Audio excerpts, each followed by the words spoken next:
everyone. My name is Tyler Selhorn, and welcome to another episode of Speak Easy, the podcast where we discuss communication, productivity systems, capturing our thoughts, and how we share those thoughts with our future selves and others. We believe that managing our brains is core to 21st century work, and we're here to learn how to do it better than we did yesterday. Thanks so much for listening. Speak Easy is brought to you by Cleft, easiest way to collect your thoughts. With our cross-platform applications, you can simply capture your ideas wherever you are and paste them where they belong later. Today, we are blessed to be learning out loud with John Lee. John is the co-founder and CEO of Work From Anywhere. Work From Anywhere is a compliance platform to allow companies to provide international workcations as a benefit. John speaks 6 languages and has traveled to over 60 countries. In the last 20 years, he has lived in Ireland, Germany, the Netherlands, Thailand, and Portugal. His previous startup, Culture Me, centered on intercultural communication and won Best Travel Technology Product at the Global Youth Travel Awards in 2018. Prior to Culture Me, John held senior finance roles at FTSE-listed CRH PLC.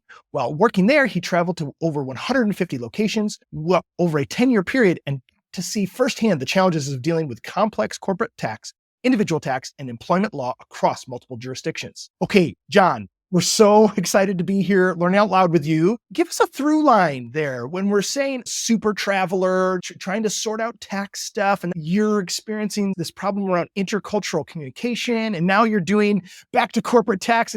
Give us some stories there. Give us the narrative, please. I think one word it probably comes back to is curiosity. So for me, I was always curious. I was always curious about the world, about other people, about other cultures, other countries. And I got so much energy from visiting different parts of the world and seeing how people communicate, how they behave, how they live. And for me, that drove a huge amount of my own curiosity, which then led me getting involved in essentially 2 travel or global startups, whatever way you want to call it, but both of them involving an awful lot of touch points across other people, other cultures. But that for me, that curiosity for travel, other cultures, has started from a very young age. Interesting. Okay.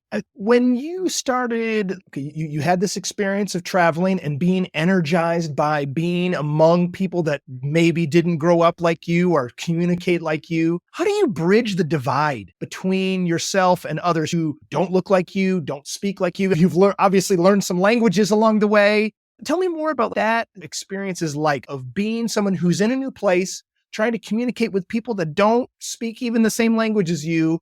What help us get better at that? I think funny enough, it actually comes back to my first word, having a kind of a curious mindset. So for me, when I was working with people from different cultures and living in different countries, I've always really tried to make a big effort to learn the local language and try and find a bridge to connect with. And even if I didn't speak the local language, 90% of our communication is nonverbal.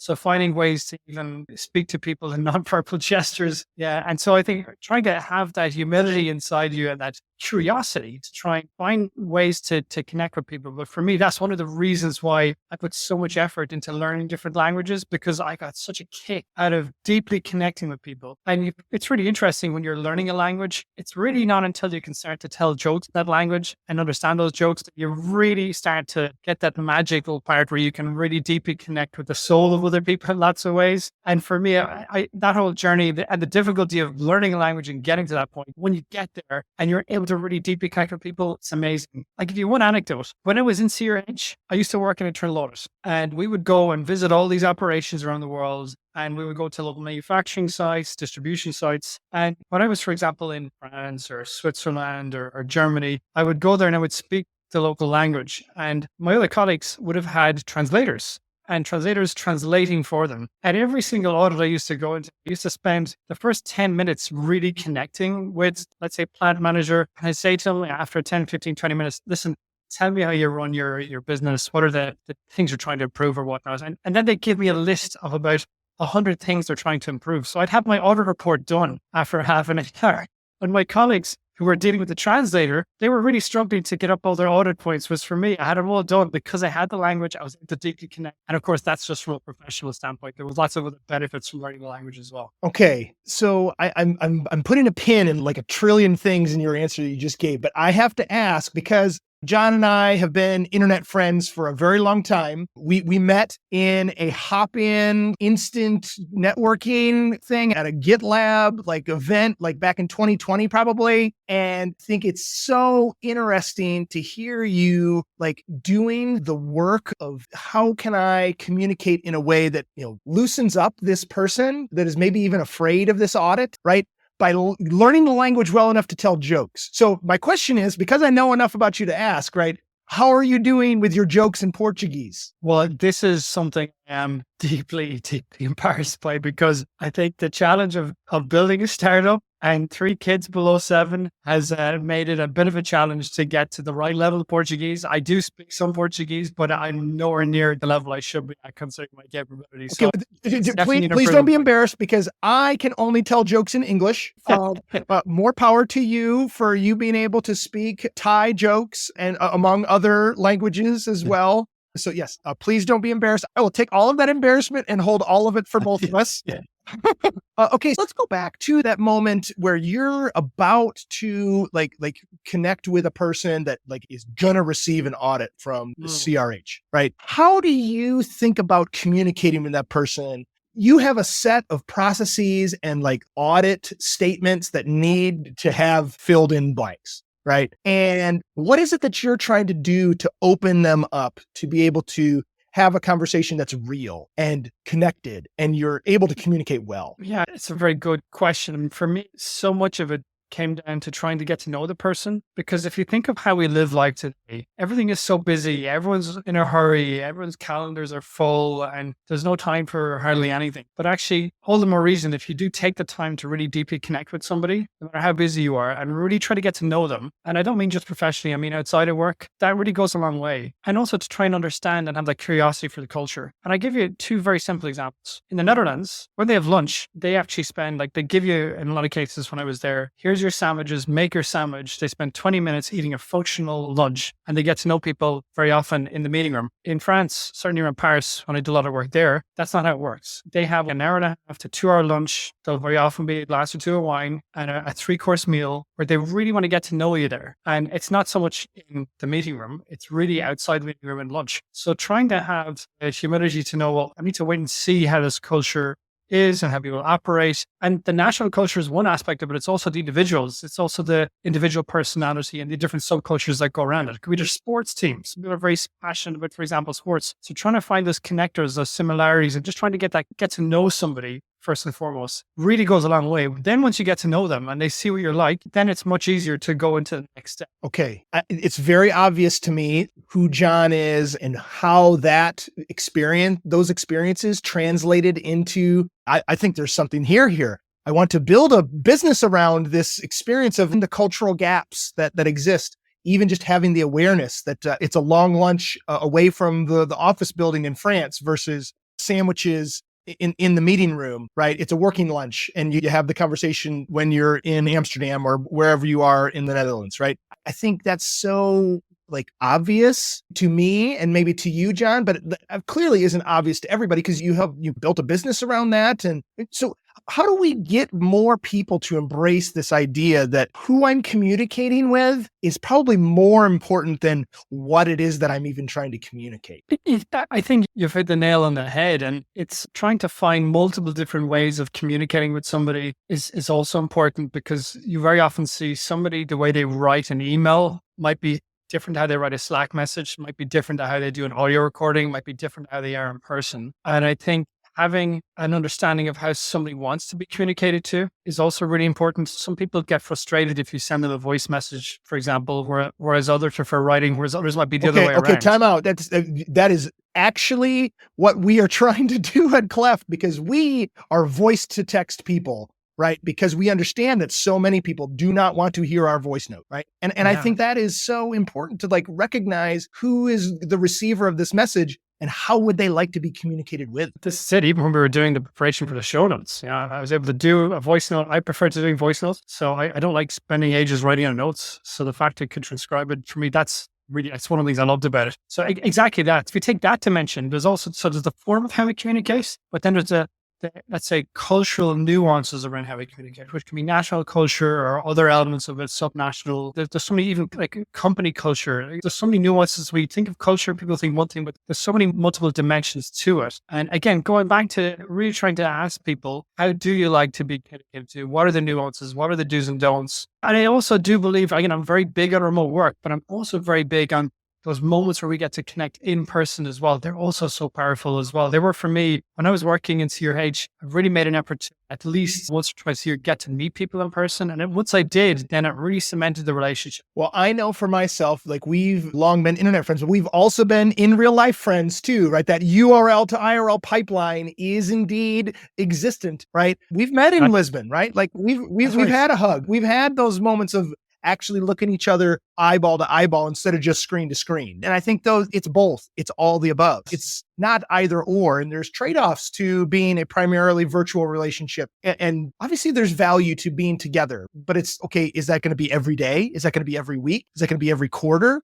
How you mentioned having it once a year. And so I guess maybe the thing that I'm hearing you say is that one of the ways to peel back the layers and, like you said, dimensions is to just ask that other person like how they prefer to be communicated with. I guess maybe I'm curious, do you have any tips for us of like how to ask that in a disarming way? Because sometimes like expressing preferences and don't send me this and please send me that is vulnerable, right? How do we help people have a little more courage with us to share how they like to be communicated? Yeah, that's a tricky one. I think certainly from internally in companies, they like to have internal wikis or how to, or, about me. I think they're very, very powerful. I think the other thing that's also really helpful is practicing a really strong level of emotional intelligence. So you're very attuned to how the other people are reacting. And what I mean by that is that there's a great saying in Japan about reading the air. It's a great book by Erin Meyer, and it's very much focusing on organizational culture. She's written multiple books on this. And she talks about how in Japan, they talk about reading the air. And what that means is that reading the atmosphere, the tone, reading what's not being said, the face gestures, for example. Sometimes in other cultures, the smallest face gesture can give the biggest signal. But if you're not attuned to it, if you're not looking for it, if you're not listening for it, then you're going to miss it. And so for a lot of people from different countries, we maybe are not attuned to be as aware of that as maybe we should be. So practicing that hyper awareness can be a really big superpower for not just dealing with people from different cultures, but also just dealing with people from different types of personalities, individuals, Okay. So what does your About Me page say? Give us some examples of like how you would express that for yourself. Yeah, I will tell you that someone like me, I'm very fast paced. I go a million miles an hour. I have a big heart. I'm somebody that strives for the very best for myself and the team, very loyal and deeply curious about the world. I mean, for me, I think they would be the things that would probably jump out. I know that I appreciate your speed and your big heart and your loyalty. I obviously have observed you over time, like striving to be the best you can be. So thank you for being you and expressing that. I'm curious to learn more about, you have this experience of now translating those experiences into a new business that is really centered around workcations as an employee benefit for companies. What are you seeing from the outcomes that are coming from those workcations that are happening? Obviously, you did that for yourself, like when you were like just traveling for business, but now there's this like longer term stays that are like not in your home country. And like, what are you seeing happening, around just the benefit for the company, but also like for those individuals that are taking the trips? Well, I think one of the two things that probably jumped out is that, first of all, initially when people heard work from anywhere and requested work from anywhere from their bosses or their HR team, they were thinking, oh, work from anywhere means we can work from wherever we want. But I think now there's a realization amongst the vast majority of people that, okay, well, there's obviously limits. There's limits in visa, sanctions. I mean, I don't see too many Instagram photos from North Korea, for example. So I think the first thing is there's a recognition, companies themselves and employees recognize this, that there needs to be some degree of control or limitations on it. The second aspect that's interesting is why people are going on work from anywhere, workations or whatnot. There was clearly a lot of PR of laptops by the beach, people having margaritas in Mexico. And that was in the mindset of a lot of people. But actually what we've seen in practice from speaking to a lot of the Fortune 500 companies that we work with is it's actually even more so about take, for example, an Indian employee they're based in the US and they have a sick grandparent and they want to go and spend a couple of weeks with them. And maybe they're dying and they want to spend those couple of really special weeks or months with them. And they're sending these requests saying, look, I want to be able to work from there. This is only going to be for a few weeks or months. Can I do this? And what's really interesting is I think a lot of companies now are really recognizing how valuable this kind of thing can be as an employee benefit, which is completely separate from their domestic remote work policy, which can be remote or in office or hybrid, whatever they want. But if you can offer this as a benefit, what we are seeing, particularly in the US, is that in the US, for example, they typically have 10 to 15 days PTO. But if you can offer 30 to 60 days work from anywhere for these kind of cases, it can be really powerful. And we could see, for example, if you look at the metrics, it really does pay off for the companies that are willing to take an acceptable level of risk. Yeah, I'm wondering about, that story that you shared of someone who is returning home, maybe is in a major metro and is going back. For myself, who lives in a tertiary city in the United States, Fort Wayne, Indiana, why I'm so excited about distributed working and working at places like Cleft and other places. Like, this is not my single meal ticket here. In fact, it's not paying for any meals, or yet, I'll say it that way. I think that there's this advantage to like companies co-creating better lives for people. Like the way that the company is operating, like you're talking about like tax compliance, right? That's obviously not very related to someone visiting a sick grandparent. However, like those constraints, right? If we can build a global superstructure we should be paying our taxes, right? But we also shouldn't be limited to be able to visit a sick grandparent that just happens to be in the wrong jurisdiction, right? This exactly? Yeah, it's one of the things we could find. That's why that's why I was inspired when we started this journey of work from anywhere, is we could see that, and I had the lived experience of that digital nomad lifestyle, working in different countries, how liberating it was, and seeing these wonderful different cultures, spending a couple of months in Thailand, for example, and traveling all around, or even around Europe, for example. It was just exhilarating experience to have that with my wife Dee and our daughter Rosa. And for me, when we started working from anywhere, I could see that taxes was coming up again and again as the biggest blocker. They offered the room for a lot of companies that said, I'm not comfortable. I remember walking into a big pharmaceutical company back in 2021. And I said, this is where the world is going. This will be a big employee benefit. And they all laughed me out of it. They said, you must be joking me. There's no way this is going to be a benefit because of taxes. So that kind of gave me, I also work as a little bit of a chip on the shoulder. I said to myself, I really believe this will be something. And I want to actually challenge the assumption that taxes has to be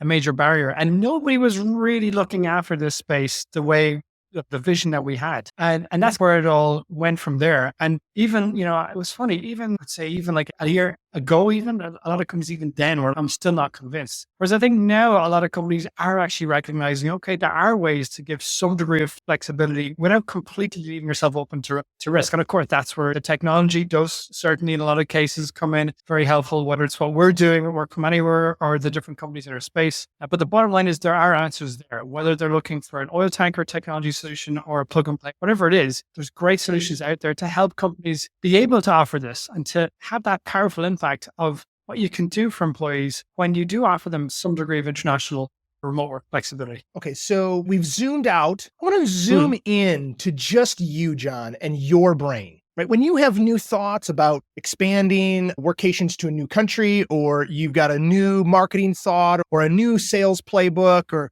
like when you're starting that new idea, what do you do? How do you capture that thought? How does it get out of your brain and into something that someone else can look at and touch? I'm probably a bit of a disorganized mess in that. Depending if it's something that's really important strategic component, I might write it out in a Microsoft. In a Google Doc, for example. If it is like a tactical thing that we can do, we might have Slack channels that might work on it. And other times I might put in a to-do list and a particular component of my Google Calendar where I have a specific topic locked away. Yeah, it is a bit. It is a little bit of a struggle, and it's probably something that could get a bit more disciplined at doing a bit better. If I'm honest. Okay, well, we're selling you here on the podcast then. We'd like for you to give Cleft a try. You liked sending me the note, getting ready for this conversation. And I did indeed. I definitely will be. I've already started using it, actually enjoying it. So you're a good salesman. Fantastic, John. Okay, so I guess maybe I'm curious then, like, how do you connect those initial ideas into the rest of your system? You got some things happening at work from anywhere that got that initial idea. How does it migrate into where it can be iterated on and get better? So we basically have kind of pipelines of different topics that we have set up in a few different formats. Basically, it's very much we have a team of talent for different topics.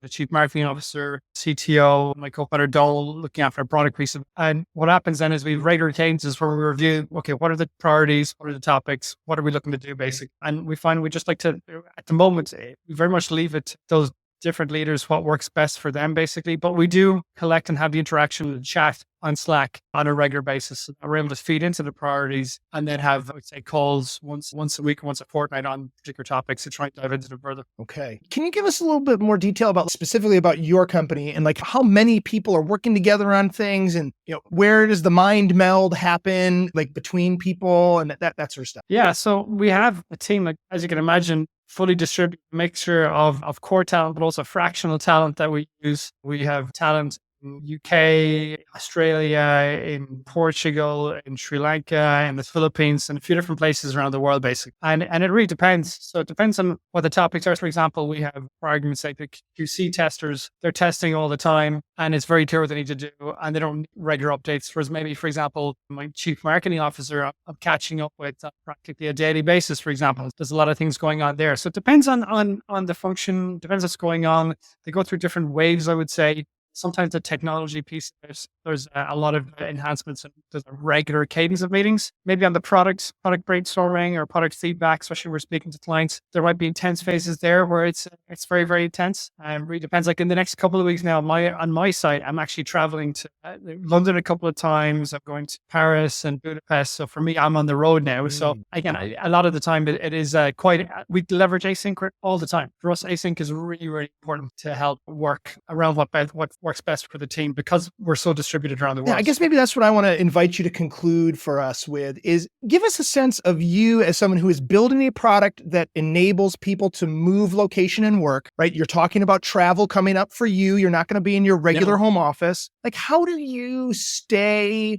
You mentioned asynchronous work in ways that people can get at any time. They don't have to be on a video conference with you or in the same office. Yeah. Like, help us to like end off our thoughts here with a way to think about being a CEO, being a business owner in a way that allows people to access you and your brain, even without you being there with your presence. As a CEO, the power of async is absolutely amazing. And that's probably been one of the biggest hack for me. But the other side of it is the power of also switching off. I will say Job Hunter Ford from Remote, he shared a really good tool called Oval, which I started using, which basically completely shuts off different things like social media or different apps or things that can be a distraction. And that's also been absolutely, for me, a really wonderful tool. Knowing when and how to shut off and having greater control of that. And that's the biggest thing for me as a CEO. To enable a high performance for me as a CEO, I need to be really connected with. So for me, if I'm doing that and having the time with them and knowing when to switch off at the weekend as well, I will be 10 times more productive the next week in work or the next, whatever it might be, for example. So I've read a story recently that remote work makes you a better dad. And I've really found that. I really have found this. So for me, I think actually, funny enough, it's a lot of the personal side, those aspects of grounding myself and taking that time to make sure you don't burn out, things like that, close to your tight-knit family. That's what gives me the rocket ship to be the best I can be with me, with myself, and with the team. Well, thank you for that invitation to turn off work and turn on family, to be integrated in our lives, right? You're speaking the magic words for Tyler, right? You're going to bring out my identity stack, right? I am a parent. I am a spouse, right? I'm a youth sports coach. We're talking on a Friday. We're getting ready for the Snyder Panthers to go beat the Carroll Chargers. Like obviously these are not things that are relevant to our conversation, but those are who I am even when I am on as a worker. Really exciting to be invited into that space again, to become the best we can be for all of our different identities. Thank you, John. Thank you so much, Tyler. It was a pleasure being on.